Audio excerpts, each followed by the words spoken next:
As Minister of General Affairs and Prime Minister, I also was happy to host the Minister of Foreign Affairs of the Netherlands, Mr. Stef Blok, who arrived on St. Martin on Sunday afternoon for a working visit. Minister Blok and myself, together with our support staff, had an informal pre-meeting on Sunday evening where we discussed several matters of interest for St. Martin and foreign affairs, some of which falls within the purview of Minister Blok. Other matters pertaining to post-recovery, safety and security, as well as Dutch and French relations.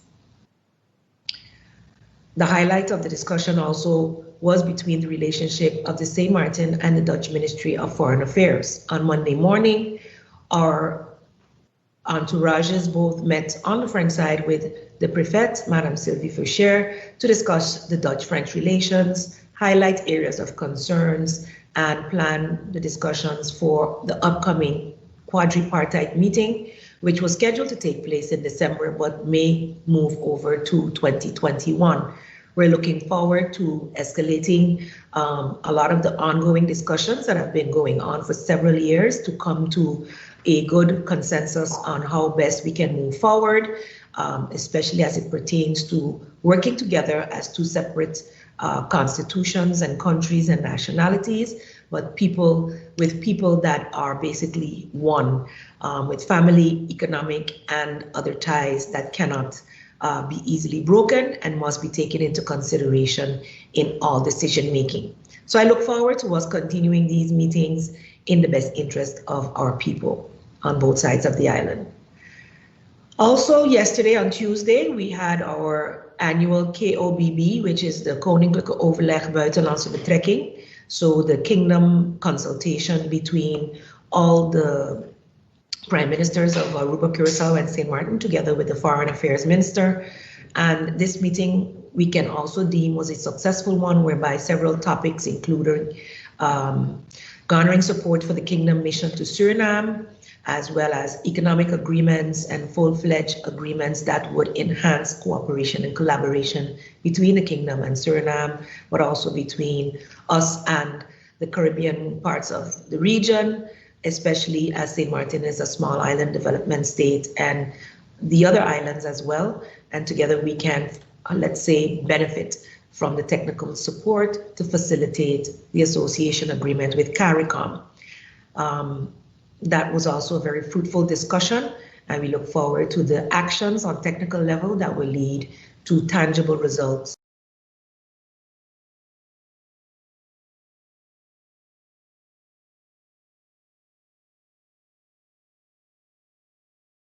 Start work and nobody really checks what's happening. The name of the UNDP fell in delivering bad work. I think you missed the name of the Red Cross that does the same. I think we have to be honest that too many organizations walk in here, get funding from abroad with the right intentions, but don't do the job the right way because they set such a marginal budget available of maybe $2,000 or $3,000 per house, and basically the most you can get with that is a few sheets of 2x4 and tarpaulin. You're not going to put on a roof for that. I know they even change the policy that they'll give you a window or a door or a toilet or whatever, but within the margin of so much money. The bottlenecks that were reported, I believe, shows the struggle that VROMI has had in particular. I come from the Ministry of VROMI, so I admire your one-page slide, and I will address it just now. Because it shows the inconsistencies in government. It shows the lack of understanding for the issues in government.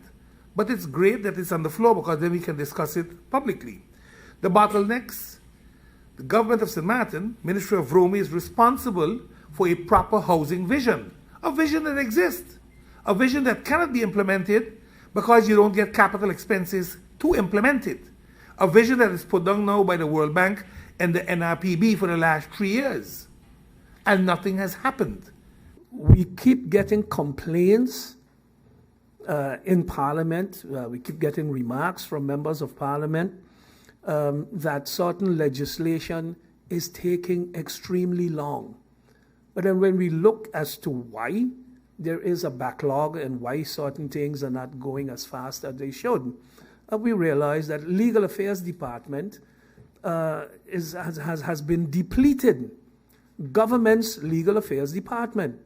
And it's not a criticism to the people who are here, because I commend the work that they are presently doing as well. But all three members from the Ombudsman present here today are lawyers who worked for government. When we look at the makeup of the body parliament elected by the people, one third at least one third, if I just do a quick survey, of members of parliament came directly out of government departments. Some of them holding critical positions. And if these are not replenished, if these positions are not filled, and oftentimes you get, because of certain regulations, the person is promised to return to government, and now we have an overload, a serious overload of former office holders who were former civil servants, former top civil servants in terms of their salaries, and then they're floating around in you would almost want to call it cyberspace, not being able to return to their position or not having returned to their position. It would not be right to ask the Ombudsman questions of a political nature in this regard. However, from an administrative point of view, are there any recommendations that the Ombudsman can share with respect to stability/continuity in government, regardless to political changes, ministers' changes? Are there any recommendations that the Ombudsman can share with us in terms of the administrative processes and procedures to ensure as much as possible continuity in government? And again, I don't expect you to have the answer right here at hand, and if you don't, if maybe it is something you can provide Parliament with in writing. So just your recommendations with respect to administrative procedures that can better ensure continuity in government, generally speaking, not for any one particular. Very interesting questions. I am very happy to see a change in the responses, especially from MP William Marlin, seeing the role of Parliament, that it is to hold ministers accountable, but also to, when we come and report to Parliament, it is for Parliament to take this up and seriously do something about it. Because otherwise, we will be coming here, we will give our report, we will go home, and nothing changes. So I'm happy to get that sentiment now, that they would want to hold accountable and, look and seek for solutions with regards to the various bottlenecks.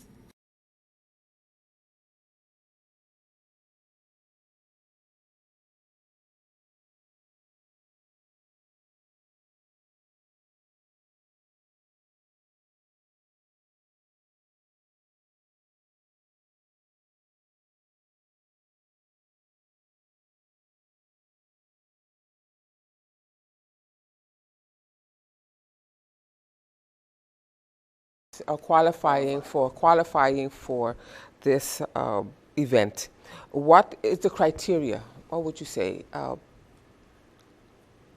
let's say they have a GEBE utility bill, and they have not been able to pay it for the past 6 months, but they've gotten a payment plan. Will you assist them then? Or what other? Sometimes we can go out and we can find a job, we can find a part-time job, But because the banks and GBE gave a moratorium of sorts to be able to, for us to catch up or to give us some relief until we were able to get back to work. Talk to us about how we're going to be able to qualify for this assistance. Well, once the person comes and registers their need, there, as I said, the review committee, and that's why we're also looking at people who are socially minded, community minded, who have an idea how things work out there, because there are great needs, and we want to help as many people as possible. But it should be COVID related, in some way or another, that they have not been able to pay their bills because whether they lost their job or whether because of that payment arrangement that they had but still didn't have income to pay it. So most likely the organizations will have that person in or call that person in for a more detailed interview to say, okay, this is your request. Could you explain us a little bit more about it and why you need that? So that we're not only going to look at the paper and say, well, this is a request for this, and they must also come in with an authentic invoice or pro forma invoice. And we're also requesting that after it has been paid, they bring the original receipt or back, because that has to do with our accounting. And if that is not possible, the organizations will be discussing that with them. If it's not possible, then the organization, one of the churches, will ensure that this is done. Because we want to have proper records, and this was one of the things that the St. Martin Development Foundation pointed out. It's fine to have a pro forma invoice, it's fine to pay it, but you must have the proof that it has been paid.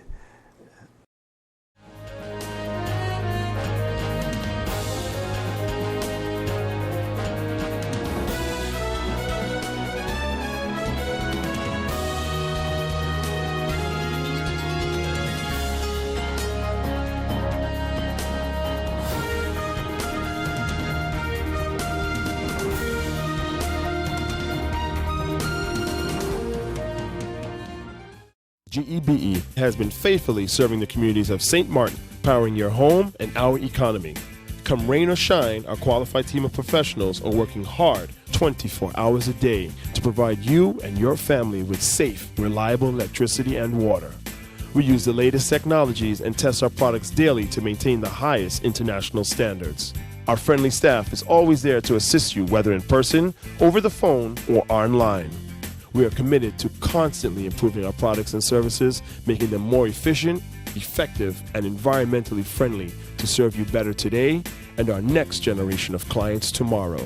GEBE, powering a brighter future. Our friend Megawati is here with tips to save you energy. 1. Turn your airco temperature up. 2. Use a ceiling fan instead. 3. Buy energy-saving products. Save some green with NVGEBE.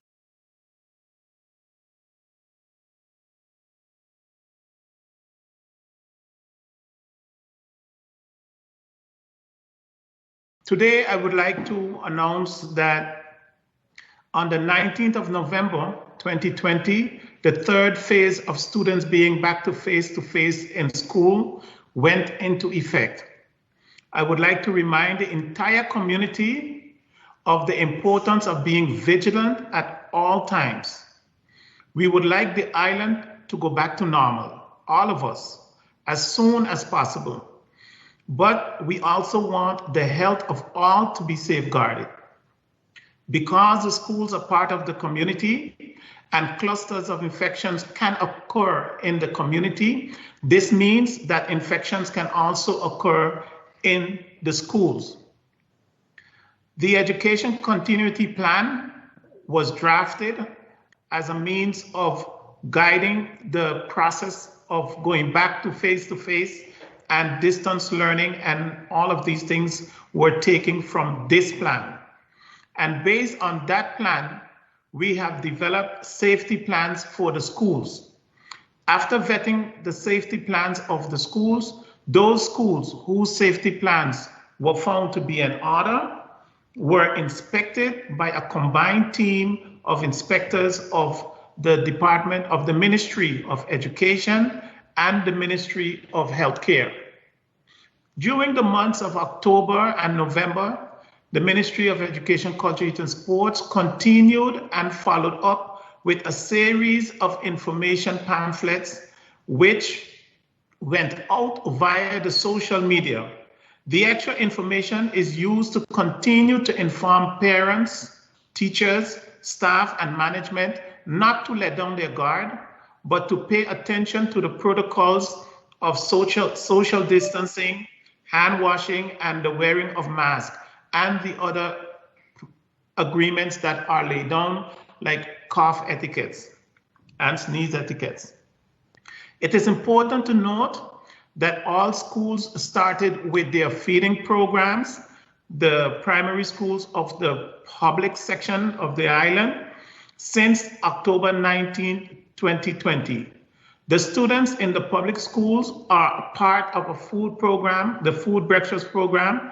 Those students are being taken care of. For this, I can surely say thank you again to Rotary Sunrise of St. Martin, who have signed MOUs with the schools guaranteeing that this program is in place.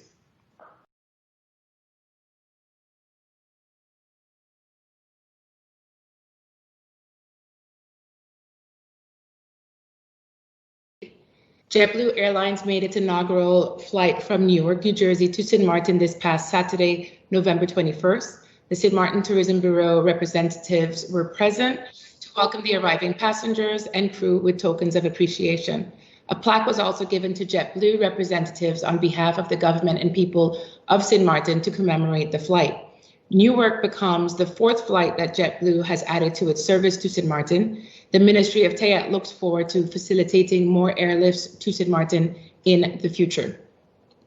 Regarding the Radio Sound building, during Hurricane Irma in 2017, the Radio Sound building and its contents were destroyed. This building is managed by the Meteorological Office. Thankfully, the National Weather Service of the United States of America has generously provided and installed the new equipment for this building. Repairs to the building was done by the government of St. Martin through the National Recovery Program Bureau. The government is grateful for this generous donation, and we appreciate the contribution, support, and cooperation of the National Weather Service. In regards to businesses, a message to businesses to ensure that COVID-19 protocols are practiced and that the hours are adhered to, I would like to remind the business community to ensure that COVID-19 protocols be followed by both their employees and their customers. This entails mandatory mask usage, social distancing of 2 meters, and hand sanitization. The Inspections Department of TEAT will continue to carry out controls to ensure businesses follow the health protocols, along with the assistance of the CAPISM and the Ministry of Justice. The public is hereby reminded to adhere to the necessary precautions in order for us to minimize the spread of COVID-19 as we continue to see an increase in passengers coming into our island. I would also like to make an announcement that as of December 1st, businesses will be allowed to be open until 2 a.m. That is contingent that we continue to practice safe habits in order for us to maintain what we have and decrease them further.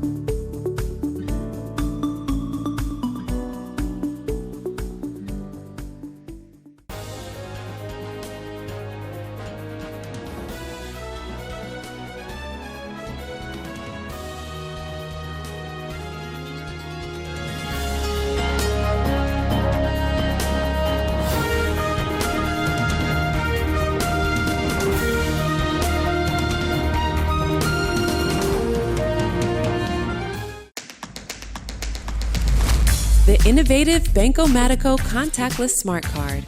Your Banco Matico smart card is now equipped with a contactless feature for payments, so get ready to tap and go. Contactless payments are fast, easy, secure, and accepted worldwide at all Maestro-enabled contactless terminals. Tap for transactions equivalent to or less than 100 NAF, or the US dollar equivalent. You will receive notifications via email anytime you tap. Tap, tap, and pay fast. Fast with WIB. For more information, visit our website at wib-bank.net. Tap and go with your partner in progress.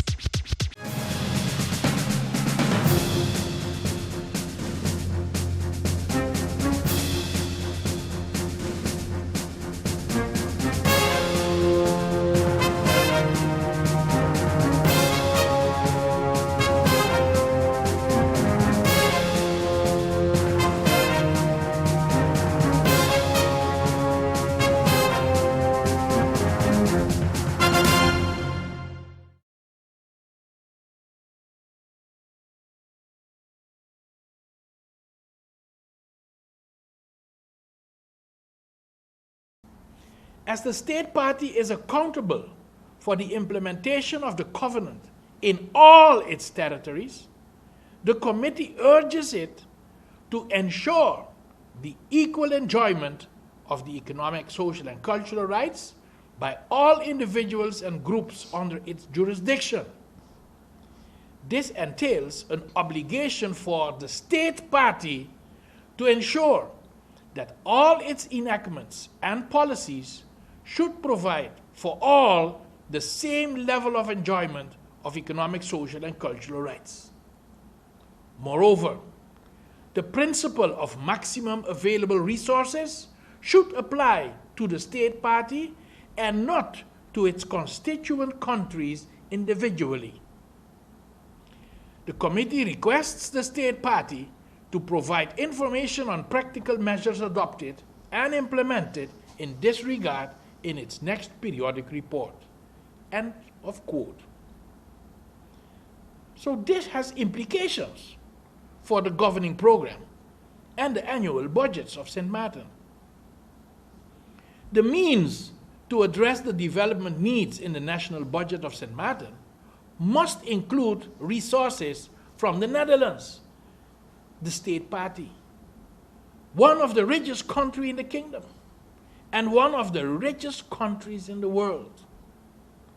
This has not been implemented in the budgets of the government of St. Martin, nor by the Parliament of St. Martin, nor has it been advised by the CFT, and nor has it been decreed by the kingdom government.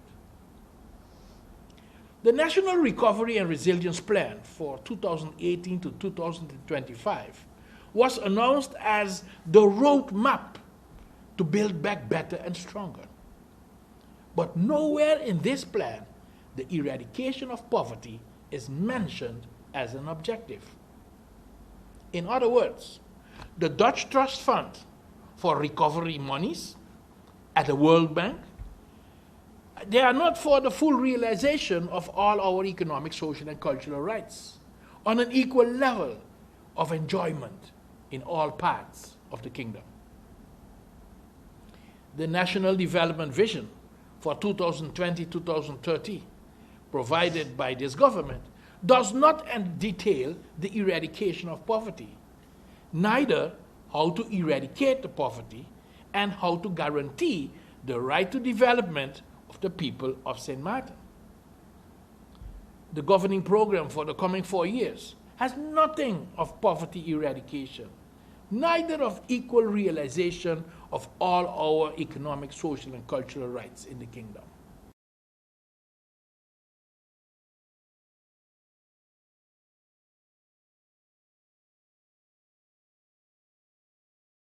You also mentioned that you will be incorporating a scholarship program. Talk to us more about that. Where will the money be coming from? Where are you hoping to get the money? Where were you hoping to get the money from? And who will be eligible for scholarships? So there are For now, we can think of three main avenues to get funding in. That is through membership fees. So there's a membership fee once you join the association. That comes with a number of benefits. Donations. Right. We are hoping that we will get donors. Even in this difficult time, we're hoping that persons in the community will say, hey, I would like to assist somehow and donate. And then we will also be applying for grants via different funding associations and agencies to get especially the mentoring program funded. So once these monies come in, we can say, okay, the budget allows for this amount of scholarships. We're hoping that at least 2 scholarships can be given next year at the new school year. And they can vary between CAPE scholarships, because Academy now offers a CAPE program, or a scholarship to USM. But of course, it depends on how much funds the association has received. Now, the criteria hasn't been worked out as yet, but of course we want students to really strive, and those that have proven to do well in school to be eligible for the scholarships. Okay. And finally, let's talk about the launching. How will the launch be done, and where can, tell us more of what's going to happen on the 29th. So Sunday, the 29th of November at 2 p.m. is going to be a virtual launch. Last year we had ideas of this grand, beautiful launch. It would have doubled as a reunion. Everyone could have come together. We would have performances. But the idea is to try and create that same atmosphere online. So via our social media pages, so Facebook and YouTube, we will have a live Zoom meeting where former staff and students will come together to talk about the association. We will even have a panel discussion on the past, current developments at the school, but future developments as well. And we hope to have some performances live by students who are artists or alumni that are artists. And the idea is to really encourage everyone to really jog their memories, to create that nostalgia so that persons can fill out our membership forms, join the association, get into the database so that we have access to them, and then from there we can say, okay, this is how we move forward, and how would you like to be a part of this movement? Okay. Yes. So it's from 2 to 3, 2 to 4? 2 to 4. 2 to 4. 2 to 4. We did that at that time as well because we wanted to cater. We have so many alumni all over the world. Right. They've already started sending messages that they're looking forward to it and looking forward to giving back, although they're away. So we did it a little early so that those in Holland and those in the United States can tune in. But it should be exciting. And once we've taped it, then it'll be available as well for anyone who's missed it. So looking forward to it.